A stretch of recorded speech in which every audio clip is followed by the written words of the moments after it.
கடமை செய் பலனை எதிர்பார்க்காத. அதான் அந்த ஸ்லோகம் எனக்கு ரொம்ப பிடிச்சது.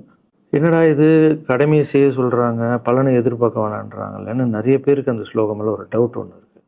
வேலை பண்ணுறோம், வேலைக்கேற்ற கூலி எதிர்பார்க்கக்கூடாதா? இவ்வளோ கஷ்டப்பட்டு உழைக்கிறோம், சம்பளத்தை எதிர்பார்க்கக்கூடாதா அப்படின்னு. அந்த ஸ்லோகத்தோடைய முழு மீனிங் என்னன்னா ஒரு கதையாக சொல்லிடுறேன். ஒரு பெரிய வீடு, ஒரு மிகப்பெரிய பணக்காரர். அவர் ரூமு மட்டும் க்ளீன் பண்ணுறதுக்கு 2 ஆட்கள் இருப்பாங்க. ரொம்ப பிடிச்சவங்களும் 2 பேர் அந்த ரூம் க்ளீன் பண்ணுறதுக்கு வச்சுருக்காரு. அவர் மிகப்பெரிய பணக்காரர். அவர் இப்போ 2 பேரும் வந்து ரூம் துடைக்கிறவங்க. ஓகே, அவர் காலையில் ரெடி ஆகி அந்த ரூம்லேருந்து வெளியே வரும்போது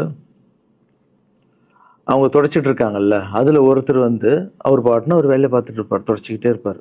இன்னொருத்தர் இருக்கார்ல, அவர் போய், சார் உங்கள் ட்ரெஸ்ஸு சூப்பராக இருக்குது சார், சார் நீங்கள் போட்டுக்கிற கண்ணாடி நல்லா இருக்கு சார், சென்ட்டு சூப்பராக இருக்குது சார், நல்லா இருக்குது சார், சூப்பராக இருக்கீங்க சார், எனக்கு பேக் கொடுங்க சார் அப்படின்னு வாங்கிட்டு போவார். இன்னொரு ஆள் வணக்கம் சார் சொல்லிட்டு வேலையை மட்டும் பார்த்துட்டு இருப்பார். இப்படியே தினமும் நடக்கும்.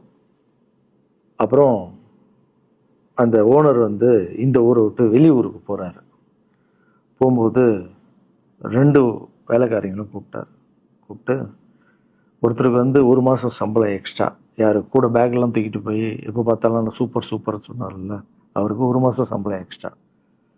இன்னொரு ஆளுக்கு ஒரு வீடு வாங்கி கொடுத்து அவரை, நீ என் கூடவே வந்துருங்க, நான் அவர் கூடவே அவரை கூப்பிட்டு போகிறேன். இவன் ஓடி போய் கேட்டானா, சார் என்ன சார் தினமும் நான் தானே சார் உங்கள் பேக் எடுத்துருந்தேன், நான் கொடுத்த வேலையை நீ கரெக்டாக பண்ணல, நீ ஜால்ரா அடிக்கிறதுலையே இருந்த, எனக்கு இது நல்லா இருக்கு அது நல்லா இருக்குன்னு. ஆனால் அவன் வேலையை மட்டும்தான் பார்த்தான்.